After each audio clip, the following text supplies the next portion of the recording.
Hello, I'm Pastor Tim Wesley. As we consider the things that's going on in Baltimore right now, we want to make sure that we understand there is a necessity for the police. At the same time, there's not going to be just an overall viewpoint that all police officers cannot be trusted. So we know that's not the case. They serve a great purpose, and there are many people within the legal community, particularly with the police departments, that are doing their jobs, are doing them well. However, as we look at what took place in Baltimore, it's unfortunate that we have gotten to a point whereby we have had to see riots take place in order for what appears to be some type of movement towards justice to take place. We see that this thing that's taken place within Baltimore is not anything new. Over the last several years, and particularly in our recent history, we've seen things from Ferguson. We've seen things with respect to the Trayvon Martin case. We've seen things take place with respect to New York and Eric Garner. We've seen so many things take place in our recent history, but we can also see that the history in itself has been something to repeat itself.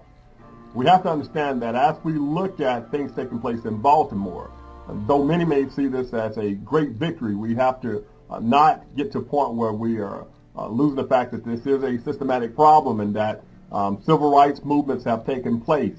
But it's going to take more than a Baltimore. It's going to take more than what takes place in Baltimore to change this systematic problem. It's going to take us changing things from the top down. And what I mean by that, if we were to look at history, history tells us that the civil rights movement, of course, it did quite a bit in the 1960s, those things with respect to the Civil Rights Act of 1964, Civil Rights Acts and movements beyond that point. They've done quite a bit, but those things made a difference because they were coming from the national level down. Consider the fact that even beyond the things that Martin Luther King did, even beyond the legislation that was signed into law by President Johnson, even beyond those points of view, we still see some of the same systematic problems taking place, be it with corrupt things taking place within the city of Chicago, which has been documented well, be it places like New York, be it places like Los Angeles. So we can look at many of the major cities and see that these same type problems continue to exist even beyond the civil rights movement. Yet they are policed. They're policed because of the federal laws and the federal enactments that have come down. So you do see some policing of these things. As we look at it from a local point of view, as we look at it from that point of view, we see that policing still needs to be done. There's still lots of efforts that need to be done.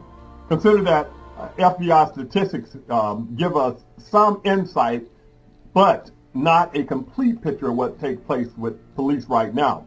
For instance, with a 7-year period ending in 2012, twice per week, a white police officer killed an African American. That's on average twice per week. So we're talking about approximately 96 times per year a white police officer killed an African American. 21 years of age or younger. 21 years of age or younger, 18% is the representation of the amount. 18% of those were 21 years or under. They were black, as opposed or compared to 8.7% being white. You think about that for just a moment. We hear about what takes place with Eric Garner. We hear about the things that take place with Trayvon Martin. We hear about what took place in Ferguson. We hear about what took place with respect to Gray in Baltimore. But do we hear about the numbers? We're talking about 96. You can average it off to almost 100 incidents per year that you don't hear about.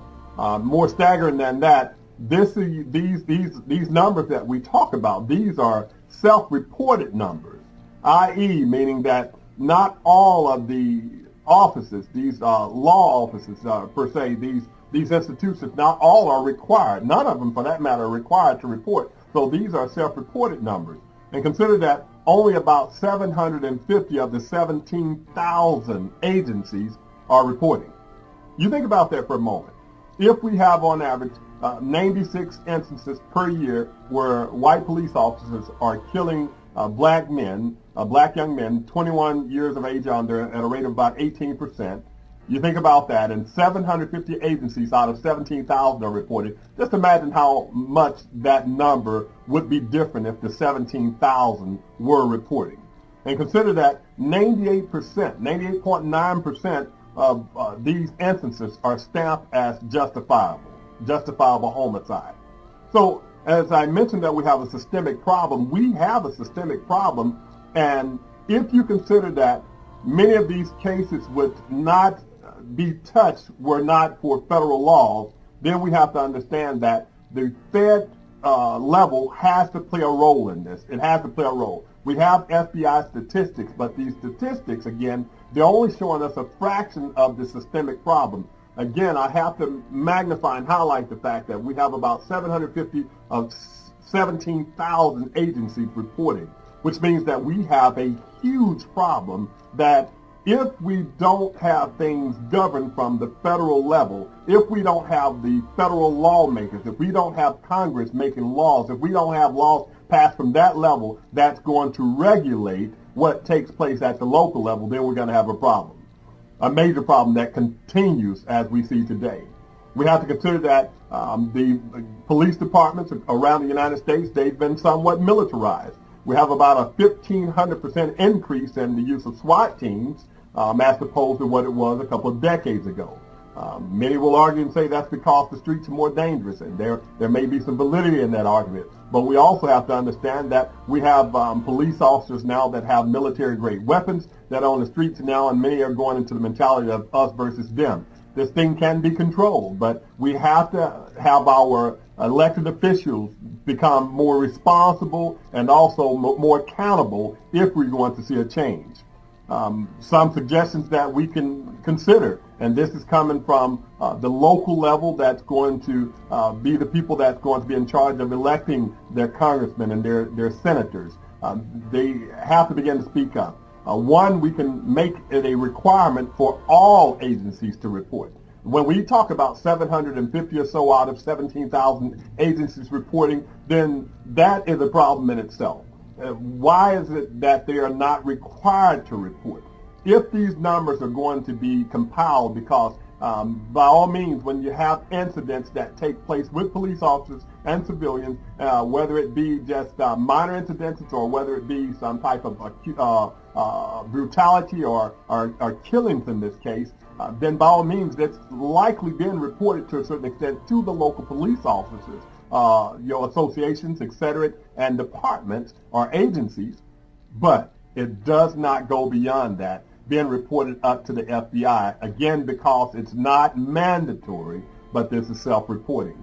So we should start, that's one starting point, that we begin to shout out to our congressmen, shout out to our national leadership and tell them, if you want to be reelected, we need you to begin to write these laws. We need you to begin to pass legislation that doesn't make it optional that any police agency report such brutality, such deaths and things of this nature, but make it a requirement. Until we do what we saw with things during the era of President Johnson, whereby federal laws are mandating these things to take place, we're going to continue to have a problem.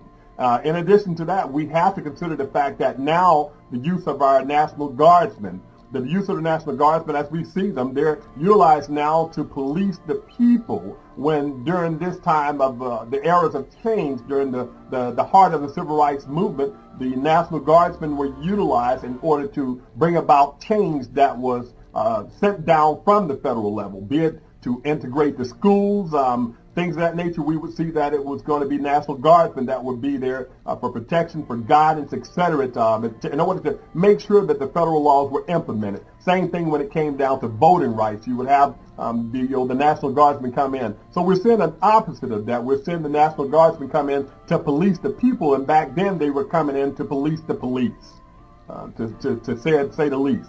In addition to that, that's the first thing. Again, just want to reiterate, we want to make sure that we get our national officials to get to a point where they make it a requirement for all law agencies to report things such as police brutality, things such as the killing of unarmed people, the killing of people in general. Just those reports that I spoke of, they have to become mandatory and not optional.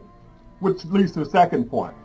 as we consider history tells us that when departments investigate themselves, that inequalities and the truth doesn't always come out. When they investigate themselves, as far as persecution is concerned, it does not always come about as it probably should. How do we know that? Statistically, if we look at the stats, 98.9% of the killings will be noted as justifiable homicides. Statistically, that's going to be skewed. It's just not going to happen. If we were to look at stats and how things possibly will take place, it's not going to take place. So that means that when we consider the fact that independent agencies are investigating, then we will start to see a difference. If we were to look at history, only when we have independent agencies that will come in and investigate do you start to see some type of change. However, if those are corrupt as well, then we're going to continue to see a systemic problem. So what does that mean? That means that we should get to a point where we create an independent agency of elected officials to oversee this process. We have to have that. The FBI, obviously they're not meeting the mark because they've had plenty of time in order to make sure that we have a mandate, in order for a mandate to come down that these 17,000 agencies report. Yet that still hasn't happened. So we cannot depend on agencies such as the FBI to be that overseer, to be that watchdog. So that means that if we have independent agency of elected officials, they are now going to be held accountable. And who's going to hold them accountable? You, the one that holds the vote. That's who's going to hold this independent agency of elected officials accountable, you. And these officials will be the one overseeing the numbers, overseeing the not just the numbers, but what takes place with the numbers. How are we going to move this towards legislation, as far as the enforcement or the implementation of new legislation. The third thing, we have to get to a point where we pass federal laws requiring independent investigations beyond the local district attorneys and internal police investigations for such cases. If we leave it in the hands of the DAs, then of course, as we see in Ferguson, instances like that will continue, whereby those close working relationships between district attorneys and police, that can cause some type of cloud of judgment. That can also cause some inconsistencies when it comes to possible prosecutions, etc. So we can see that there's going to be some type of conflict of interest there. And of course, it's been widely known that when we have internal police investigations taking place on their own, then there are going to be some inadequacies there. There are going to be some inconsistencies and maybe not as thorough reporting and investigation as needed. So therefore, if we have federal laws that require the independent investigations to take place, this can eliminate this. This can also eliminate the skepticism that's coming about by way of the public, and this can also begin to bridge the gap of the strained police-citizen relationships. If you have automatically federal laws requiring independent investigations of such instances.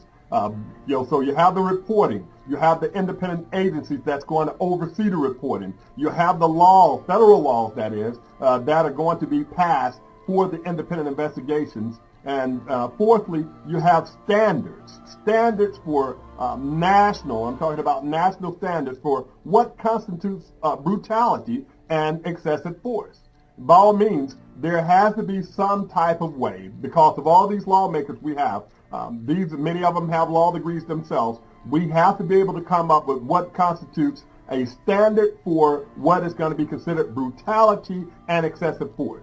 By all means, you see statistically, and if you were to look at surveys, officers will often say they've probably seen something that could have been viewed as excessive by one officer or another. But you're only going to get these from some type of private report. In most cases, officers will not testify against one another. It's just going to be one of those things known in their code. They're not going to testify against one another. If it happens, it's going to be rare, and typically it's going to be retribution for the officer that's considered to be, this day and time, the term a snitch, and that's not going to take place. So what does that mean? That means we have to begin to have national standards for what constitutes brutality and excessive force, and this has to be defined from a national level and implemented on our state and local governments, so that we'll have some equality across that board, so that people won't just look at what they perceive to be brutality and what they perceive to be excessive force. And this is going to be different from one location to the next. So we need to have some standards there. And finally, as we look, just one more thought, as we look, of course, when it comes to organizations getting involved, the grassroots organizations, they're going to continue to have to get involved, be it the religious institutions, i.e. the church, the mosque, the temples, whatever it may be. They have to continue to get involved in the process. In addition to these religious organizations getting involved in the process, organizations such as your NAACPs, etc., they will have to continue to get involved and continue to let their voice be heard. The grassroots organizations, be it school level, university level, local level, state level, they have to continue to get involved. And what is the involvement going to consist of? They have to continue to ignite their base, ignite the base of people, ignite the base of constituents that they serve, so that these constituents can be served by those at the national level in the way that they desire. If the national leaders are not doing what needs to be done, then they're voted out. And that's going to be one way to move this thing from an idea to a reality. If not, what we're going to have things taking place with the prosecutor that's in Baltimore. This is going to be one great event that will soon be forgotten, not as if it's going to lose sight as far as what's in people's mind, but what I mean by soon be forgotten, just imagine dropping a penny in a lake. That penny, when you drop it in a lake, it's going to cause a ripple because it's going to be at its epicenter. It's going to cause a ripple there. That's what's taking place in Baltimore right now. It's merely a penny that's been dropped in a lake, and it's causing a ripple, and it's causing a ripple right at the epicenter, and the ripple is going to show the most effect from that point. However, as time passes, that ripple continues to go out, it loses traction, it loses effectiveness, and as far as the amount of current that it causes, it will begin to dissipate as time goes by. So we don't want just a penny dropped in a lake. We want to make sure that we're dropping huge articles of what we want changed into this thing, and not just instances in Baltimore. Let Baltimore be a starting point. Let Ferguson be a starting point. Let New York City be a starting point, but don't let them be an ending point. If we look at Baltimore, we have to consider this, and I'll close out with this. If we were to look at primary colors, those primary colors being black and white, if you mix black and white together, then you end up with gray. And you consider the fact that we have what many call a black and white issue. And by all means, the loss of life came with Freddie Gray in Baltimore. And so if we think that black and white will end with gray, because you mix black and white, you get gray, black and white issues will not end with gray in this particular case. It will be a starting point once again, and I won't say a starting point as in something brand new, but a reigniting point to get this conversation moving. And we don't want to end with conversation. We want to continue with change. So I pray right now that this message will help someone, and that if you're a grassroots organization, if you're a religious organization, if you are an elected official, that you hear this plea. If you are a registered voter, that you hear this plea, to begin to reach out to your congressman, begin to reach out to your local elected officials, your state officials, and begin to tell them what you desire as far as change is concerned. Some of those suggestions I gave to you, by all means, I think would be great things to implement. But by all means, we don't want to end with a conversation. We want to continue with change. May God bless you, and may He be with you is my prayer. Again, this is Tim Wesley, Pastor Tim Wesley, coming to you. And I pray God be with you and be with this nation and this world. God bless.